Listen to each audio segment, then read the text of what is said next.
Guys, we're taking a look at the Walkera runner. By the name, you would think that it's really gonna move. I wanna just show you, it's not really a racing quad. There's a lot of good things about it, and I think the best part is if you're looking for a generally low cost, ready to run, out of the box, get you going, this is a good route to go. But if you're looking for something for the race circuit and you think this is gonna be that quad, I'm definitely gonna caution you against that. So let's go ahead and get in the air. We're recording on their high def camera. Looks to be about 720p, and we'll show you some footage. It's not horribly clear.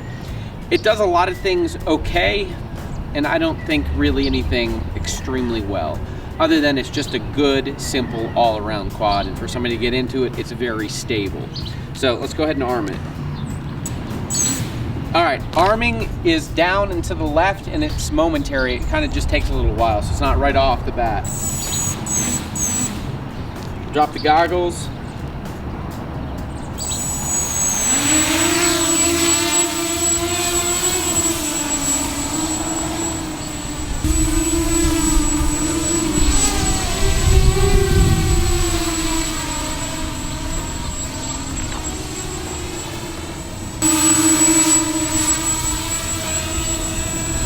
All right, so I'm flying it here. The rudder is extremely mushy. The rates are really low, and again, I understand this is for a beginner. Having flown a quad with rate mode and very used to that, it's almost extremely hard for me to fly this because everything just feels kind of like it's on a delay. And for a new quad person, that's gonna definitely help you from crashing. So that's a plus. As you get into flying, this is definitely not gonna cut the bill. It's just not. The stability mode and the stabilization is nice. It's of course dulls all your senses, and as you fly, it's just gonna be, like I keep going back, it's just got a mushy feel, and I think both Matt and I agree that it just feels like you want a little bit more rates or the ability to go and have a little bit more control out of it. And when it does get pushed hard, it kind of fights you back, which makes your confidence, in my opinion, kind of question its ability. And I know you can go in and put it in the system, and it's running a multi-V board. I think if you really want a ready to fly, go for it. But your money would be well spent to invest in more of a racing quad and then just learn the system. The HD camera, again, is so-so. As I said, it doesn't really excel at one thing or the other. It does have GPS, and it will do return to home. I'm gonna go ahead and take the goggles off and show you that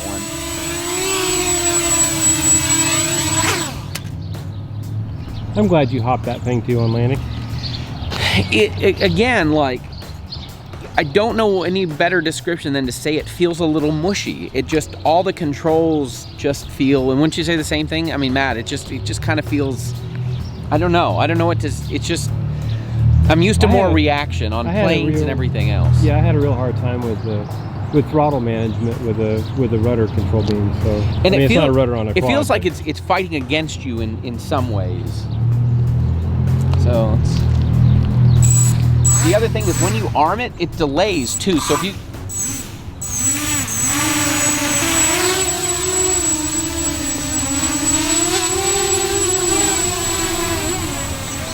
see, auto level is, it kind of weirds me out sometimes.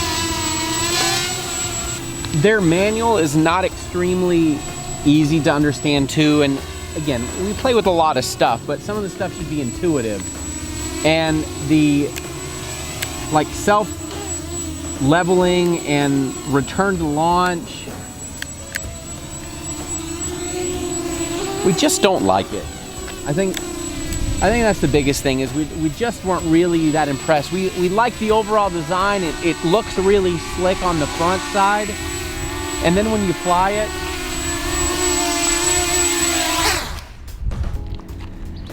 it just doesn't impress. Now, we do fly stuff that's got a lot more control, and I'm trying to be unbiased, but I don't know. It looks neat, and it looks like they spent a lot of time on that.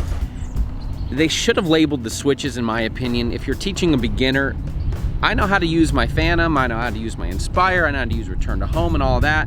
When you go through, it's not intuitive because stuff takes so long for it to transition and start working and going that route.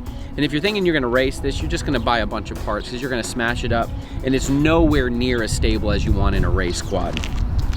I would say this is probably one of the reviews where at the end of the day, I would probably save up your money.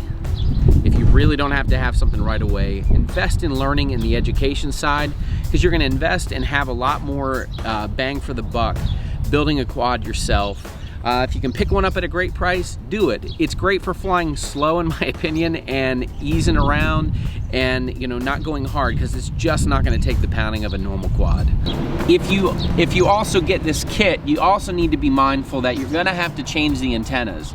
The antennas on here were probably one of the poorest I've seen in a long time, including we were getting bleed over into other bands. It was that bad.